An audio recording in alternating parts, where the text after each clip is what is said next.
Hello YouTube and welcome back to another Age of Empires 2 1v1 cast. This one has a bit of a twist and it is what I would consider a bit of a classic. Funny enough, if I was a caster of any other game and I were to say, oh, this game is from 2015, you would think, wow, that's really old. But 2015, with a game that was created in 1999, isn't really that long ago, but man, has the community changed since. This game is a 1v1, and this is one of the recorded games from WSVG classification back in mid-2015. Long story short, there was an event in the Maldives, and it was called WSVG, which no longer exists now. I think it was actually a big nightmare, but I think that was World Series of Video Gaming, and Age of Empires 2 was one of the games represented there. So this was a big matchup between Miguel, who's in the red, who is a top Brazilian to this day, and then Fire in the blue, who is also a top Brazilian to this day, to see who could get there. I think maybe 8 players could make it or something. And this game is Regicide Fortress. And if you are not familiar with this at all, or even if you are, I'm going to tell you about it. Regicide Fortress, you start with a bunch of villagers, you start with castles, you start with walls, you start with towers, and you start with a king. I've used my little king hotkey with Capture H to take you to Fire's king, and we'll watch him run around a bit. Now, if you're watching this, you're probably like me, and you wish that there was more Regicide. And you're in luck. There is more Regicide coming. Not necessarily to 1v1s. 1v1s, it's not very common to see Regicide, unless it's Regicide Fortress. But I'm happy to tell you guys that I am bringing back an event, which I did 2.5 years ago. It was called Regicide Rumble, and it's crazy to think that it was 2.5 years ago, but it was hugely successful, and it's all about Regicide diplomacy. Oh, hi, King. Oh, hi, buddy. How you doing? Sorry, I did not expect that, and I had to improvise. The two kings were just passing. This event will be live streamed on my Twitch channel. I know many of you don't go there. That's fine. But it will be live streamed on my Twitch channel the 25th through the 27th of October. Fire, you gotta be careful here, man. This is giving me anxiety. They're scouting with the kings because the kings are fast. But the Friday, the 25th, is a community game day. So I will stream that just like community games. And then day 2 will be for intermediate level. And day 3 will be for experts. So if you've never seen Regicide with pros, get ready for it because it's coming back. I'm really excited for it, and I'm not sure how much I can talk about right now because I know the Capture H team is hard at work, but there will be different features to help prevent me from being T90 blind when looking for king snipes, and there's also features that will show when players are allied and enemy to each other, all types of cool stuff. So if you're going to have the time and have any interest, and of course, it's all going to be on YouTube after the fact, and you'd like to stop by the Twitch stream, that would be a great time. I think every single day starts at what will be 13 GMT, 9 a.m. EST, and I expect it to go from 8 to 10 hours. There's 4 games the first day, intermediate is 3 games, and then the final game, the final day is also 3 games. Now, all the players are doing in this match, I don't want this to sound like this big advertisement, alright? I am going to cast this game, and something really funky is going to happen in it. But all that's going to happen, sorry, what was it going to say? Oh yeah, the other thing that's going to happen is there's going to be what I call a mild royale effect. So starting at the 1.5 hour mark in a game, there will be a small wave that comes in, a small storm which has damage output, and it will force aggression and force players away from the corners. I just really don't want a 20-hour game because someone's camping in the corner because they get $5 for every king snipe. That's another thing. If you'd like to read about it, I will have the AoE zone announcement with all the signups and everything if you feel like taking a look in my video description. But let's get back to this game. Sorry, it's 1 a.m. for me right now. Funny enough, I know many of you guys use my content to sleep. I'm putting myself to sleep right now. A buddy of mine from where I grew up is going to be visiting this weekend, so I'm trying to get a bunch of YouTube casts done, and hard at work always because I have the streams and everything else I'm working on. So Fast Castle is always the strategy in this, and scouting is always very important in this because it tends to go late game. And Miguel is on his way with his king to scout the north of the map. Now, as you can see, there could be kind of a problem with this. Fire spotted the king run by. He has his wood line scouted, and if he places a house here, he might just trap Miguel's king in the back of his base.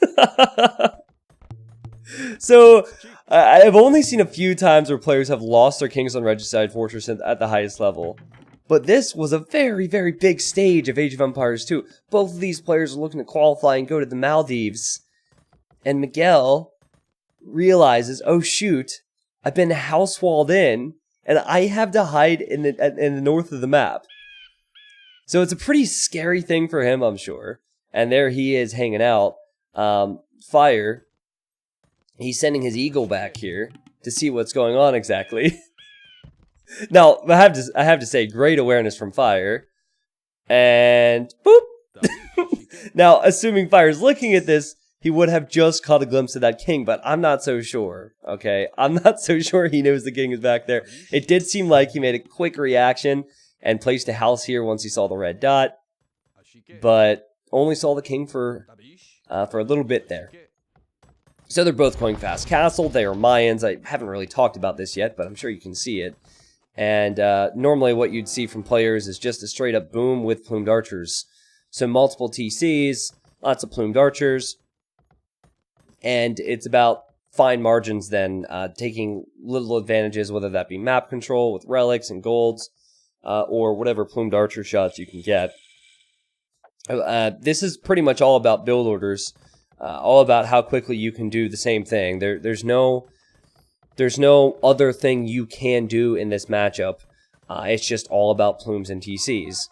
And so rarely do you see the king get sniped. Normally players do what Fire's doing here, and hiding his king inside the tower. I'm just not sure if Fire knows that king is back there, okay? Well, actually, I have spoken to Fire since, believe it or not.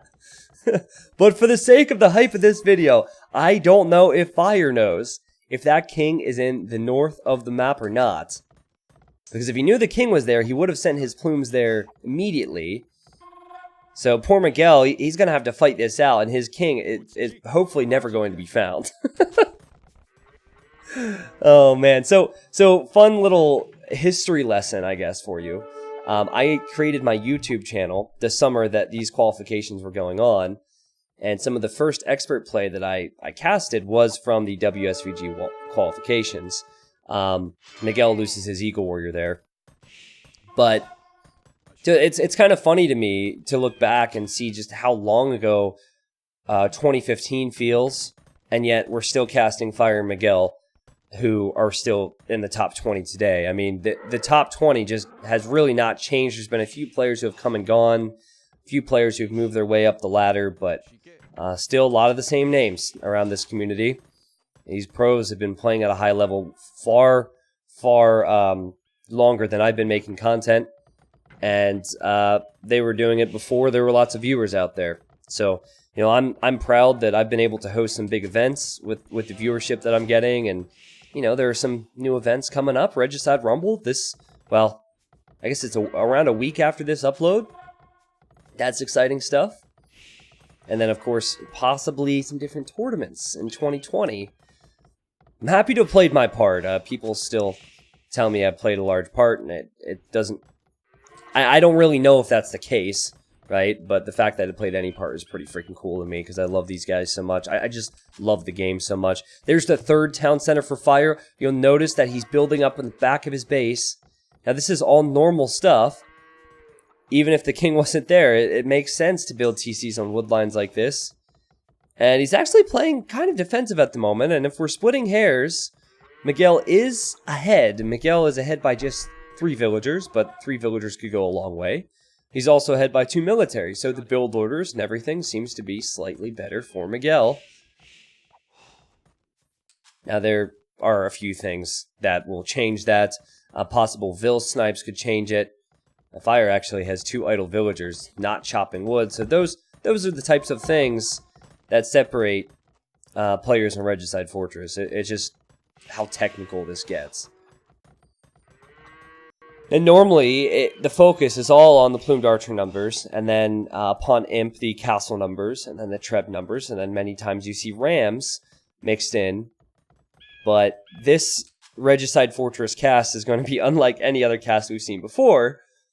We are going to spend most of our time talking about the fact that Miguel has a king in the north of the map, and Fire has yet to kill it.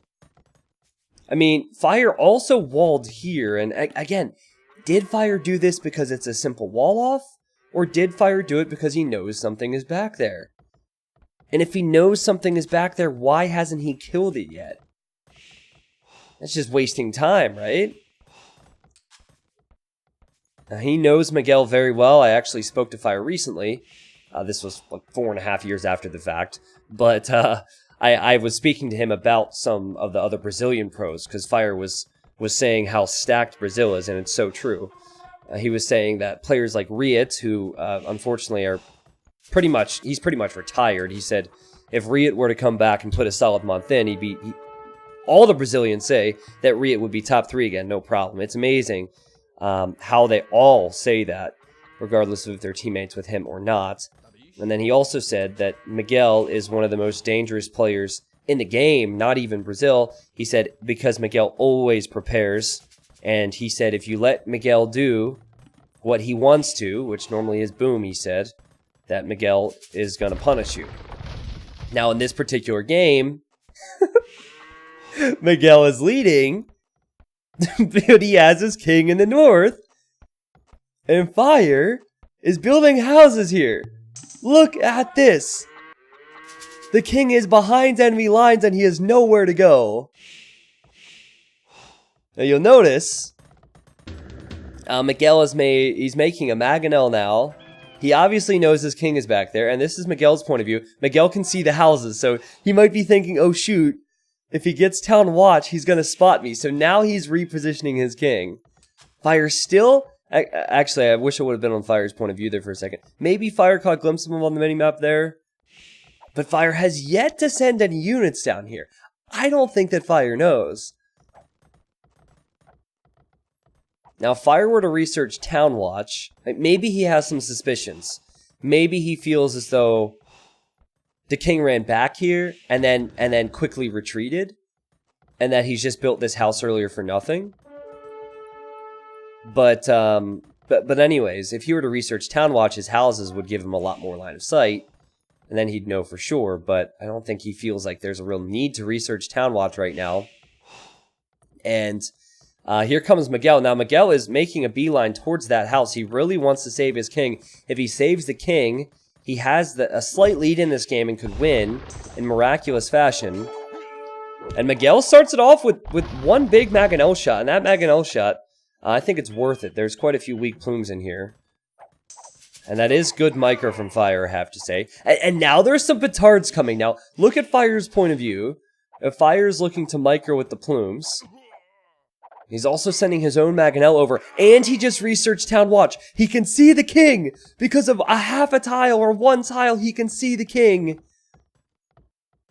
So Fire is behind in villagers, he's behind in military. But if he was suspicious before, he knows now, all because Miguel didn't send his king one tile more to the edge of the map. Imagine if the king would have been hidden there still, and Miguel could do it, and Fire said, GG, da GG. I really don't know what da GG means, and Miguel just acknowledges it and resigns. Fire was heading back to snipe the king, and the game would have ended. Unfortunately, not the most exciting ending. I think if this was scripted, Miguel would have saved his king and then won the game. That would have been one of the greatest games of all time. But still, I was looking at some of the old forum posts on AoE Zone where this was posted in 2015, and many people had said that it was one of the funniest moments in competitive AOC that a pro player was hiding their king in the back of another pro player's base. Now, I mentioned this game because it came to mind during a stream recently, and Fire was watching my stream. Fire said that he knew that the king was there the whole time. I'm not so sure. I'm not so sure, because after watching all of this again, it makes me feel as though he had suspicions that the king might be back there, but he wasn't sure. I remember when he sent the eagle, he could have caught a glimpse of it, but I believe he was looking at something else at the time. And then upon researching Town Watch, maybe he still had suspicions, I don't know. Then he confirmed that the king was there. But I don't think he knew 100%. I think that it crossed his mind, and luckily his instincts kicked in earlier in the game, and he did build those house walls, because the king was definitely back there. Now, not the longest game ever, only 21 minutes game time, and not my longest YouTube video ever, but it will not be the last time. I do an awesome YouTube cast this week, and there will be a lot stacked up before Regicide Rumble hits YouTube. My plan, for those who might only do YouTube, is to upload it 1 and possibly 2 games a day, but I think 1 game a day, because all these games are going to be long games, and Regicide Rumble will have 10 separate games. We'll have, on the 25th, 4 games that are community games. On the 26th, we will have 3 games, which are intermediate level games, and signups are already piling up for that. And then the final day, the Sunday, the 27th, will be 3 games as well. Each day is on a different map. We have the new Royale settings. We also have many different features, many different fun things planned with Capture Age for you. So I will mention this a few times in some of my YouTube-only casts over the next week. It'll go on YouTube, but if you want to stop by the Twitch stream, and I know many people don't do it frequently and they want to hear about events like this, the opportunity is there and the link is in the video description. I'm also going to link the AoE Zone post, the AoE Zone thread rather, where this was discussed if you want to see a few of the comments from people within the week after this happened back in 2015. I am going to go to the achievements now. I think it's an important thing to show on all games, even though this is probably one of the least important times. Here you are, 7 kills, 7 deaths. Largest army, slightly more for Miguel. Economy, you're splitting hairs. And then I think, oh wow, nice. 69 villagers for Miguel and 67 for Fire. Not a lot in it. It was just about the king. I love you guys. Thank you for watching. Exciting times ahead, and hope you have a good one. See ya.